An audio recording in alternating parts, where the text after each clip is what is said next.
I keep fighting voices in my mind that say I'm not enough.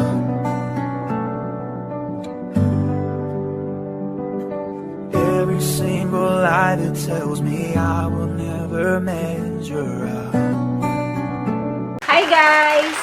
Nawa po ay sumaatin ang biyaya at pagpapala ng ating Panginoon at welcome back to my Marley Biblical Tips channel. Okay guys, narito na naman po tayo para ipagpatuloy po natin ang ating mga talakayan patungkol po sa siyam na paraan kung paano po natin mapagtatagumpayan ang anumang takot na ating pong nararamdaman. At ang ibabahagi ko po ngayon sa inyo guys sa videong ito ay ang pang-anim sa siyam na paraan kung paano natin mapagtatagumpayan ang anumang takot.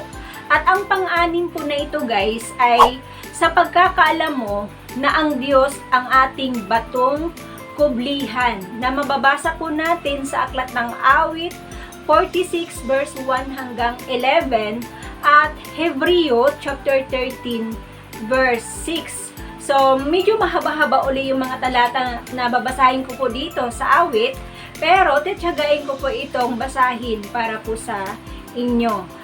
Sisimulan ko na po itong basahin dito sa Awit 46 verse 1 hanggang 11. Ganito po ang sabi: ang Diyos ang lakas natin at kanlungan, at handang saklolo kung may kaguluhan. Di ka dapat matakot, mundo'y mayanigman, kahit na magngangalit yaong karagatan, at ang mga burol mayanig magimbal. May ilog na galak sa bayan ng Diyos, sa banal na templo'y ligaya ang dulot. Ang tahanang lungsod ay di masisira, ito ang tahanan ng Diyos na dakila. Mula sa umaga ay kanyang alaga, nangingilabot din bansa't kaharian, sa tinig ng Diyos lupay napaparam. Nasa atin ang Diyos makapangyarihan, ang Diyos ni Jacob na ating kanlungan. Anuman ang kanyang ginawa sa lupa, sapat ng pagmasdan at ika'y hahanga. Maging pagbabakay ay napatitigil, sibat at palasoy madaling sirain. Baluting sanggalang ay kayang tupukin. Sinasabi niya, ihinto ang labanan, ako ang inyong Diyos, dapat na malaman. Dito sa daigdig, sa alimang bansay, ako ang tanging makapangyarihan. Nasa atin ang Diyos makapangyarihan, ang Diyos ni Jacob na ating sanggalang. Dito naman po sa Hebreo chapter 13 verse 6, ganito naman po ang sabi: walang pag-agam-agam na masasabi natin, ang Panginoon ang tumutulong sa akin. Hindi ako matatakot, ano ang magagawa sa akin ng tao. Dito naman po guys, sa mga talata po na aking binasa ngayon, kung nasundan nyo po ako sa mga talata na aking pong binasa, ay may mga nabanggit na naman dito sa mga talatang ito na maaari pong ikakatakot ng tao or maaaring ikatatakot po natin. So, halimbawa po dito, yung binanggit dito sa mga talata na aking pong binasa ay yung mga kaguluhan o pagyanig sa mundo o sa ating paligid. Mga kaguluhan na nangyayari. For example po dito guys, kaguluhan na likha ng COVID-19. Diba? Nagugulo po ang mga tao, nagugulo po ang ating bansa, ang ating paligid dahil sa pagkakaroon po ng COVID-19. So isa po yan sa mga naging sanhi ng kaguluhan sa ating bansa or sa ating kapaligiran. Pangalawang example po dito guys, mga kaguluhan na likha ng digmaan or paglaban-laban. Katulad ngayon, di ba? May mga paglaban-laban na nangyayari po sa ating bansa. Tulad po ng nalalapit nating eleksyon, naglalaban-laban yung mga, di ba, agawan. Naglalaban-laban po yung mga nag-aagawan sa posisyon, kung sino ang maging presidente ng ating bansa. Yan, isa po yan sa pagmumula ng kaguluhan.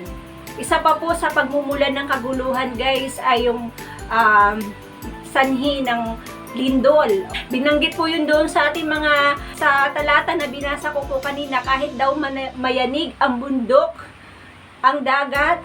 So ibig sabihin lang po niyan ay ang pwedeng narinig po sa mga bundok sa ating paligid ay yung lindol. Pagkakaroon po ng tsunami, di ba? Magkakagulo-gulo talaga ang mga tao kapag nangyari po itong mga lindol, tsunami, ayan. At marami pa pong mga magiging sanhi ng kaguluhan na mararanasan po natin sa ating mundo or sa ating kapaligiran. So marami pa po yung mga sanhi or dahilan ng mga kaguluhan. So ilan lang po dito sa mga binanggit sa mga talata po na aking pong binasa kanina. At isa pa po doon, idagdag ko ay yung kaguluhan, sanhi ng malubhang gutom at paghihirap, di ba? Magkakagulo talaga ang mga tao kapag malubha na yung gutom at kahirapan ang kanila pong nararanasan. At itong mga kaguluhan na ito guys ay sa maniwala't kat sa hindi ay mararanasan po natin ito sa ating paligid, sa ating bansa, sa mundo. Mararanasan po ito kasi nangyayari na nga po ito yung pagkakaroon ng lindol nangyayari na nga po, di ba? Yung pagkakaroon ng digmaan or paglaban-laban nangyayari na nga po. Kaya lang dito kasi sa talata na binanggit kanina sa binasa ko ay mas tumindi pa yung pagkaka-deliver niya dito sa mga talata. So, ibig sabihin lang po dito guys ay mas matindi pang lindol, mas matindi pang digmaan na pwedeng mangyari sa ating paligid, sa ating mundo. Ayan, mas matindi pa. So, pag sinabi nating mas matindi pa ang pwede nating mararanasan, ay di mas matinding takot din po yung ating mararamdaman. 'Di ba? Mas matinding takot, kung mas matinding lindol ang darating sa mundo natin or sa paligid natin at matinding digmaan, abay matinding takot din po yung mararamdaman po natin. Pero kahit gano'n man po yan katinding kaguluhan ang darating sa buhay po natin at kung gaano man po katindi yung takot na ating pong nararamdaman, kung alam mo at kilala mo ang Diyos na siya yung ating batong kublihan, matatakot ka pa ba? 'Di ba? Kapag alam po natin, kilala po natin ang Diyos natin na siya yung ating Diyos na batong kublihan, ay wala po tayong dapat na ikatakot. Kasi pag sinabing bato, ibig sabihin yan, matibay yan, di ba? Hindi yan bastang guguho. Kahit anumang bala, di ba?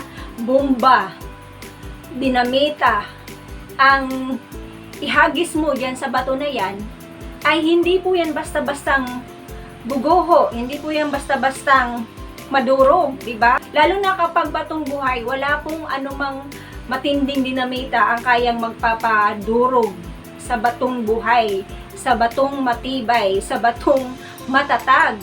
Ganyan po ang ating Diyos. Siya yung batong buhay na siya nating kublihan sa panahon ng kaguluhan. Kaya wala po tayong dapat na katakutan, di ba? Kaya nga kung nakakaramdam ka ng matinding takot sa maliit na kaguluhan na nararanasan mo ngayon sa iyong buhay, ay kapag alam mo at kilala mo yung Diyos na siya mong ginawang batong kublihan sa iyong buhay, ay wala na tayong dapat na ikakatakot, di ba? At kung mayroon mang maramdaman na konting takot sa buhay mo, pag alam mo na ang Diyos mo ay yun na nga, batong kublihan, ay maglalaho, magpapawi po yung takot na iyo pong nararamdaman. Dahil yung batong kublihan mo, hindi po yung basta-bastang kublihan yan. So, pag sinabi po natin kublihan, yan po yung nagpo-protect sa atin. Yung po yung nagtatakip sa atin, yan po yung tinatakpan tayo. Ayan, tinatakpan tayo or tinatago tayo sa panahon ng kaguluhan na dumarating po sa ating mga buhay. At yan po yung kayang gawin ng Diyos sa buhay po natin. Kaya nga mahalaga po na alam natin Mahalaga po na kilala natin yung Diyos natin. Mahalaga na alam natin na ang Diyos ay siyang batong kublihan natin para hindi tayo madadaig ng takot, dala po ng mga masasamang pangyayari o bagay na dumarating po sa ating mga buhay. Na tiyak naman na hindi natin mapipigilan ang mga masasamang bagay na yan o kaguluhan na yan na dumarating po sa ating mga buhay. Diba? Hindi naman natin kayang pigilan yan. Ano bang magagawa natin para pigilan yung mga kaguluhan na nangyayari ngayon sa ating paligid, nangyayari ngayon sa ating bansa? Diba? Wala. Kaya, makakaramdam talaga tayo ng takot. Pero, ang mahalaga po dito kasi guys, kapag alam mo at kilala mo yung Diyos mo, na siya yung batong kublihan mo, or ginawa mong batong kublihan sa iyong buhay, ay wala tayong dapat na ikatakot. Or mapapawi yung takot, maglalaho yung takot na mararamdaman mo dahil sa pagkakakilala mo sa Diyos na meron ka. Diba? Kaya kapag ang Diyos po ay nasa atin guys, talagang secure na secure po tayo sa Kanya. Diba? Hindi ko maisip kung paano tayo protektahan ng ating Panginoon. Basta ang pangahawakan po natin, yan yung Kanyang pangako, na tayo po ay Kanyang ililigtas sa panahon o sa gitna ng kaguluhan. So, uulitin ko po guys yung ating pang-anim sa 9 na paraan kung paano po natin mapagtatagumpayan, paano matanggal yung anumang takot nating nararamdaman.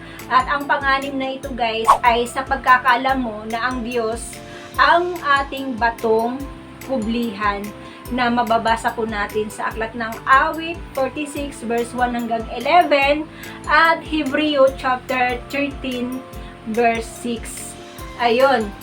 Uli guys, ay abangan po natin ang mga susunod pang bahagi sa ating mga tinatalakay na ito sa sunod nating mga video. At dito lamang po yan mapapanood sa aking Merly Biblical Tips channel. So, sa mga hindi pa po nakakakilala sa akin, ako po si Merly Ansuara, na palagi pong nagpapaalala sa inyo na ugaliin po natin maghugas ng kamay, gumamit ng alcohol kung tayo po ay galing sa labas, at magsuot po ng face mask, face shield kapag tayo naman po ay lalabas sa ating mga tahanan, at sundin po natin yung social distancing sa mga pamilihan at pilahan upang tayo po ay ligtas sa COVID-19. Ayan po, maraming po salamat at magkita-kita po tayo sa mga susunod nating mga video at sa mga susunod pa pong mga araw. God bless po sa ating lahat at babay po pansamantala.